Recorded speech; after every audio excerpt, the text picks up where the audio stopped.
Hello student, it's me Anant here, and in this lecture I am explaining the first chapter of class 8 English literature book, the poem Ape.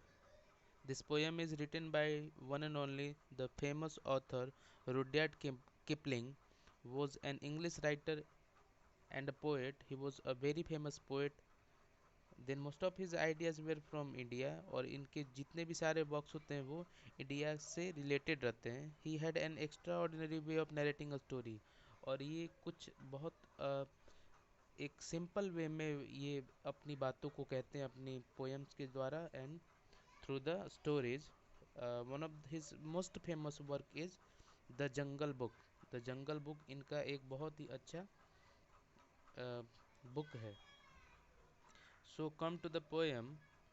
If you can keep your head when all about you are losing there and blaming it on you, if you can trust yourself when all men doubt you, but make allowance for their doubting too. So what the poet tried to say to you. इस chapter में, इस poem में जो poet है वो speaker के माध्यम से हमें कुछ बातें समझा रहे हैं. वो क्या कहना चाह रहे हैं. Look at to the first line. If you can keep your head when all about you.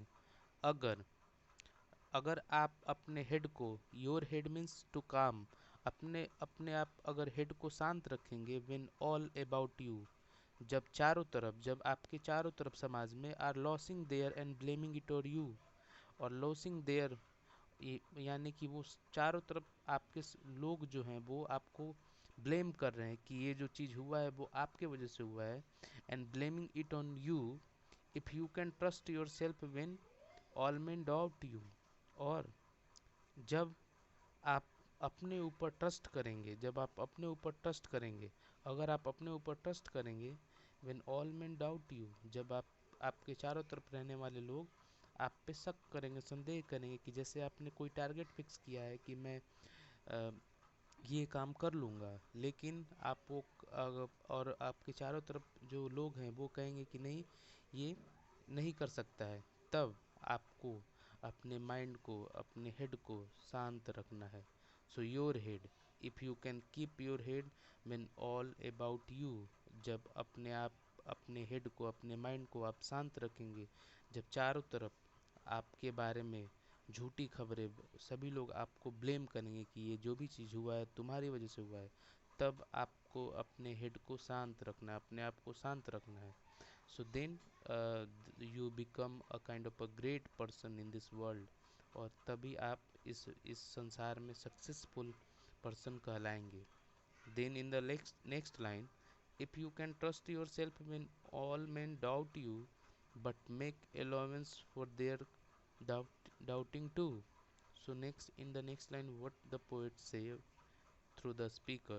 अब क्या कहते हैं, ये भी बहुत अच्छी इंपॉर्टेंट लाइन है. लेकिन ऐसा भी नहीं करना है आपको कि आप किसी की बातों को, अगर कोई ब्लेम कर रहा है तो आप सीधा उसे इग्नोर कर दें कि नहीं मैं कर लूँगा.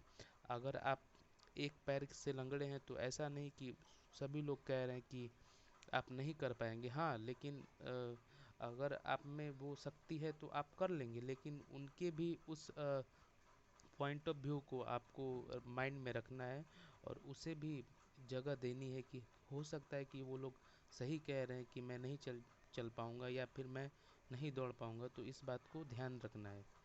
सो let's move to the second stanza. If you can wait and not be tired by waiting, or being lied about, don't deal in lies, or being hated, don't give way to hating, and yet don't look too good nor talk too wise.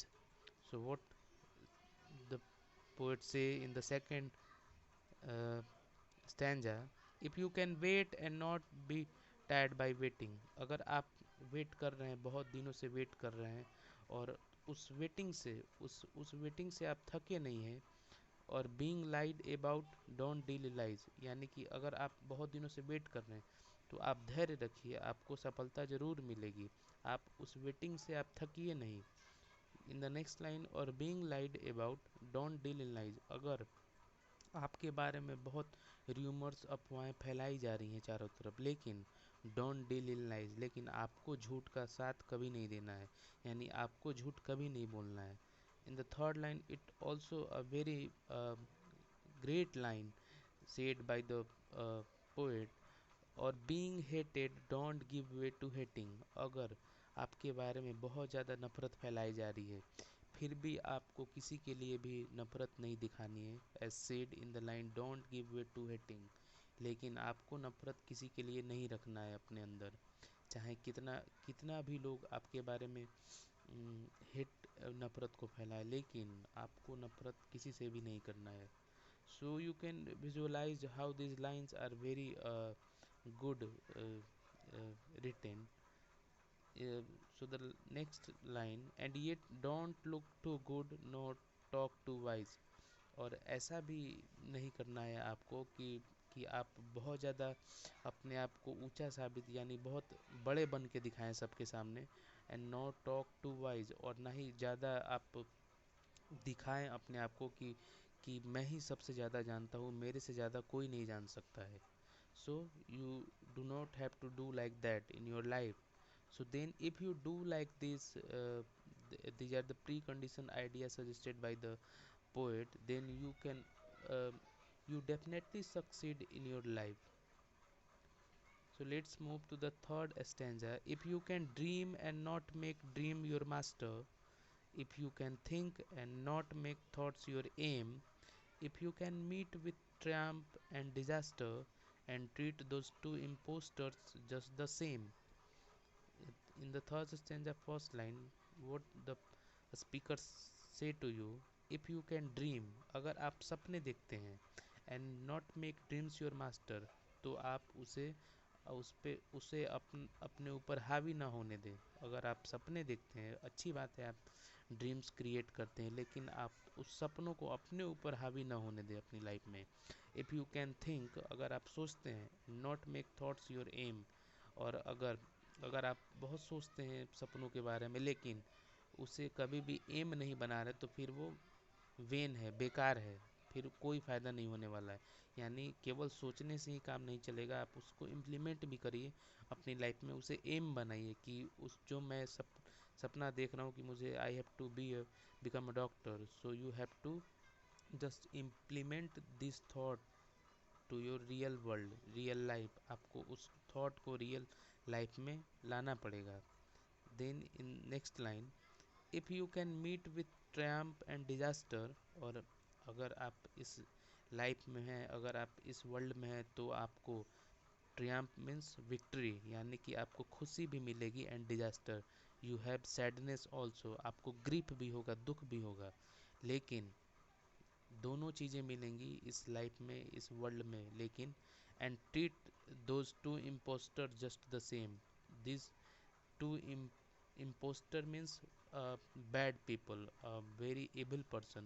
This two imposter यानी कि इन दोनों चीज़ों को आपको same treatment देना होगा। ऐसा नहीं कि खुशी है तो मिठाई बांटें और दुखी हो गया तो बैठ के कोने में रो रहे हैं, ऐसा नहीं करना होगा। आपको दोनों चीज़ों पे सेम बिहेव और एटीट्यूड रखना होगा। Then move to the next fourth stanza.